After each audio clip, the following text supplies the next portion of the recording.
My husband and I have 2 young children, under 5. He has had a significant issue with gambling and the casino in the past. He's been doing a lot better with this since we implemented a rule, his suggestion, that if we both can't go, neither of us will go. We've gone maybe 3 to 4 times in the past 3 years. Last night, he was supposed to be going to the gas station and then the store so I could make his lunch for work the next day.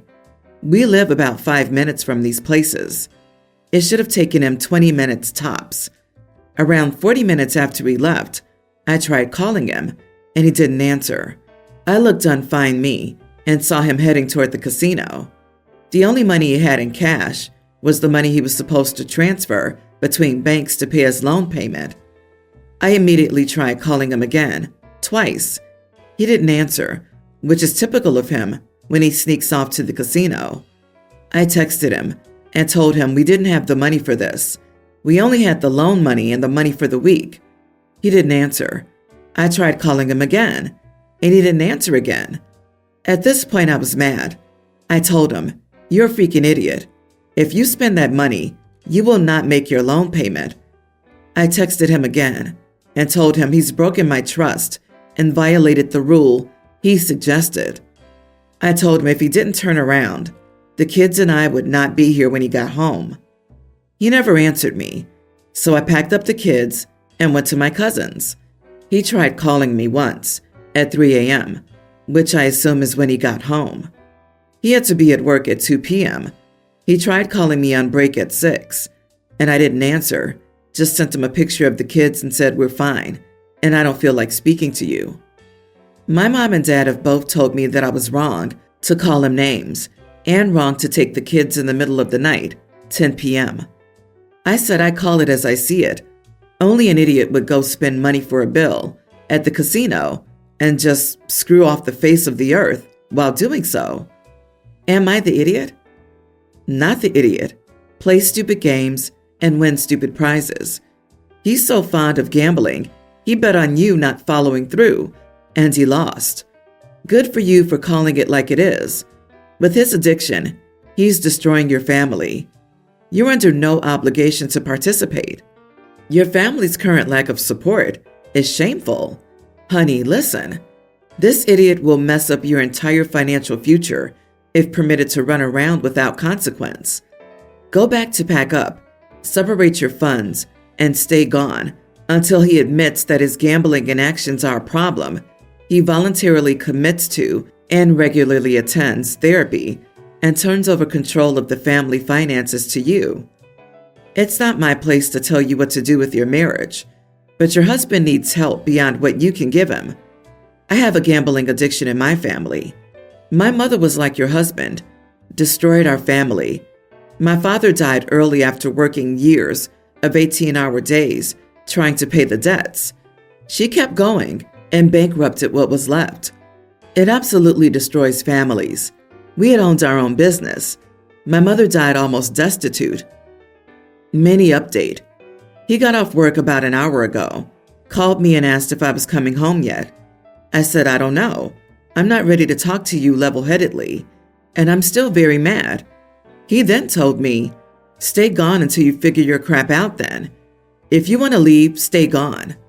I tried to tell him, he doesn't get to speak to me like that when he's the one who screwed up, but he hung up on me. He also unplugged all the security cameras in the house. See, for me, this would be a clear signal to stay gone, as he's advised you to. You don't need to see him if he acts like this, putting your children and you second to gambling. Stay with someone trustworthy and think if it's really better to be with him in his gambling or without him. Unless he seriously tries to quit and goes to a support group, then I wouldn't bother. Right? The audacity to break the rules you set up for yourself and then tell your partner to stay gone, like they're the ones screwing up. I hope OP responds by sending divorce papers. Whatever you decide to do, you need to protect yourself and your little ones because you cannot allow yourself to be ruined by his problem as well. Sending lots of love to you. My boyfriend and I, 24 female, will have a baby girl. I'm pregnant 16 weeks. I moved in with him when I found out I was pregnant. The problem is, he also has a mid-teen daughter from a previous relationship who is extremely spoiled, and it's my boyfriend's fault. Some examples are that she'll only wear designer clothes, which I think is very unnecessary for a kid. And my boyfriend has a maid, so she has never done a chore in her whole life. A few weeks ago, I asked her to wash the dishes, and she looked at me like I was insane and said, "Screw off, the maid'll do it."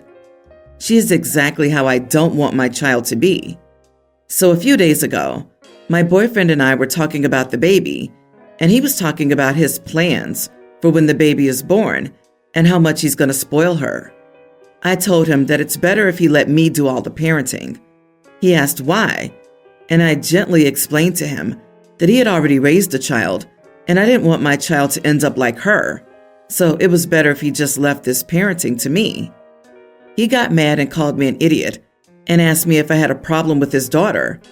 I said that I didn't, but I wanted my child raised differently. And he sarcastically told me that maybe I should move out and be a single parent and see how I like it. Now he won't talk to me, and I'm wondering if I shouldn't have said that. So, checks notes. Get pregnant by a rich dude with a short fuse who created a monster daughter that curses you out with no consequences and is kept away from her bio mom. To-do list. Done. Just hand this list to his next baby mama so she'll know what to expect. Everyone's the idiot here. Why, oh why, did she choose to have a baby with somebody when she hates their parenting style? This situation worsens when you realize OP has little stake in this relationship. She moved in with him. They're also not married. The boyfriend has every right to kick her out. She'll get nothing from this outside her belongings, and maybe whatever gifts he gives her before this point. OP can go for child support. Boyfriend equally has every right in turn to gain 50-50 custody of this child. This means that all that spoiling OP's concerned about will happen regardless. Not to mention, when their kid becomes older, they can choose to live full-time with one of their parents. It's not surprising OP didn't consider any of this. She's either painfully immature or those rose-tinted glasses haven't fully dimmed yet. To be fair, it's possible the daughter curses OP out because she doesn't think it's cute that her dad is having a baby with someone only 8 years older than herself. And people are asking why she's having a kid with a guy whose parenting she doesn't agree with. The guy's loaded. That's why. OP, you are the idiot. An 84.39% gold digger. My 24 female sister, 29, is mildly autistic, and she's good at masking it, so she wasn't diagnosed until about 5 years ago. 4 years ago, she met my now brother-in-law, 32, who's also autistic, and a bit more so. They purchased a townhouse a few months back. They invited our family over for dinner and to show us, which went horribly. It's a nice townhome, and when she showed us to the master, we found out that there were 2 queen beds. I made a remark asking if there was already trouble in paradise, and my sister said that 1 bed isn't enough space, and they both get hot, and since they both have sensory issues, they just find it easier to sleep in separate beds. I quipped how their intimate life must be awful, and my brother-in-law remarked back about how they have a very healthy life, but it wasn't my business. It's natural for us to tease in our family, and we do it all the time. So when my sister showed us the big walk-in closet that they had made into a room for their 10 guinea pigs instead, I made another remark, and my brother-in-law snapped, telling me that I needed to stop making inappropriate comments regarding him and my sister because it makes her uncomfortable. I've told my brother-in-law in the past to not call me out in front of everyone like that because it makes everyone uncomfortable. At this point, I was just trying to lighten the mood and made a snide remark along the lines of, "There's that douchey frat boy attitude. He dresses and has the face of someone who just got off his daddy's yacht, so he does look like he would be a total douche." My sister was upset and just asked us to knock it off, so we did. We went along with dinner, and I noticed how he hovered over my sister like he was trying to protect her from me. Whenever I tried to tease her, he'd cut me off and change the subject. Even my parents would put me down for this. I'm not trying to sound bad here, but ever since my sister was diagnosed with autism and started dating my brother-in-law, that's only when I started noticing her displaying symptoms. That's also when we stopped teasing her and walking on eggshells around her. It's annoying and feels like he completely messed up our family dynamic. After dinner, we were supposed to get ice cream, but my brother-in-law pulled me aside and asked me to leave. I was extremely upset by this and told him that my sister only acts like this because she married him, and I told him that he's controlling and rude. Later, my sister called me and told me she'd like to spend some time away from me and see if my attitude improves at Christmas. Look, I'm not saying that I'm absolved of any guilt here, but I asked him not to call me out in front of everyone in the past because it's humiliating, and he blatantly overlooked that, and that's what upset me.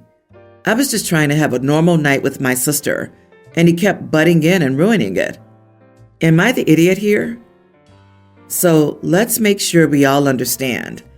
You made fun of your autistic sister and her autistic husband and made numerous jokes about their intimate life, even after you were told it was none of your business. But you somehow were shocked and insulted that your brother-in-law called you out for it and then asked you to leave, and you're unsure as to whether or not you're the idiot. Remember, in order for something to be a joke, it has to be funny, especially to the individuals who are the butt of the jokes. If you persist in making the same jokes after the target has informed you that they're uncomfortable with it, you're just a bully. You are the idiot in so many ways as could be possible in this situation. Accept your timeout and hope you can find your way back into your sister and brother-in-law's good graces. Why insist on teasing her so much? That seems quite odd and overbearing in a way that's likely harmful, hurtful, and awkward. Do you have no other ways to interact with her? Have you been assessed for a developmental disability yourself? You seem to have a childish and weird love of an unhealthy dynamic, and you need to take a step back and look at the big picture. Maybe your sister spent years constantly trying to suppress her symptoms because she was always the butt of your jokes, and brother-in-law makes her feel accepted. You need to start changing your behavior ASAP. People are waking up to how toxic you are, and you're about to lose the relationship with her and possibly others, all because you're mourning the days when you could poke fun at her incessantly. My sister-in-law, 43, and her kid, tween female, moved in with us, my husband, myself, and our 3 kids, 2 months ago. She's going through a divorce. He took everything. The kids were not his, and a prenup was signed. We told her to just worry about her own food, as I didn't like the idea of eating together due to their history with food. I don't know how to put it nicely, so I guess I'll go blunt. She and her kids never stop eating.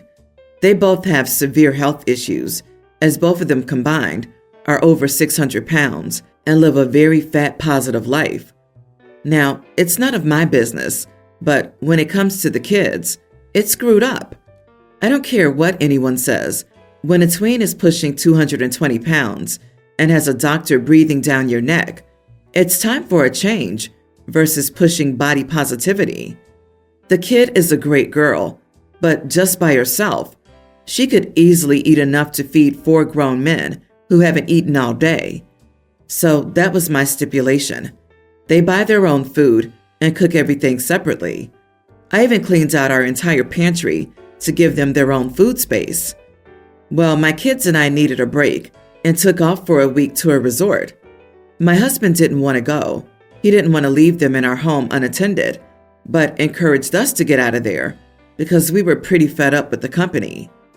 I had just spent almost $400 on food before leaving, so our freezer and cupboards were full. This would feed us, me, my husband, and kids, for easily 2 weeks. Well, I got home last night, and all of the food was gone. Every single bit of it. I know for a fact it wasn't my husband. He works 14 to 16-hour days and usually buys takeout on his way home when I'm not there, so he can just go to sleep when he gets back. I look at my sister-in-law's pantry, and all her food is gone too, which was full when I left. I immediately questioned it, and my sister-in-law apologized and said she and her kid got hungry and her legs hurt too much to drive to the store. I said, "Why the heck didn't you just get grocery delivery?" And she said, "I didn't think you would mind." So I snapped and said, "Obviously, I mind.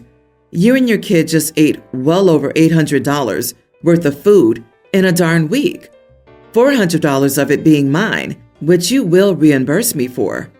Maybe stop eating so freaking much." And I walked off. Now she's angry with me and crying wolf to anyone who'll listen for fat shaming her and her kid. Not the idiot. Your sister-in-law is abusing her kid. Yes, she has a problem, but she's also responsible for herself and her child. So she needs to start doing something and stop eating so much. That would be a good option. Being morbidly obese is no joke, and you wouldn't react well if someone took $400 out of your purse, which is kind of what happened here. Eat less is good advice. It's not your fault if she can't handle it. I agree wholeheartedly. It's dangerous for a child to be that size. The sister-in-law and her child should get counseling to see why they overeat. It could be a plethora of reasons why. I'd be upset too. She stole $400 from you, plain and simple.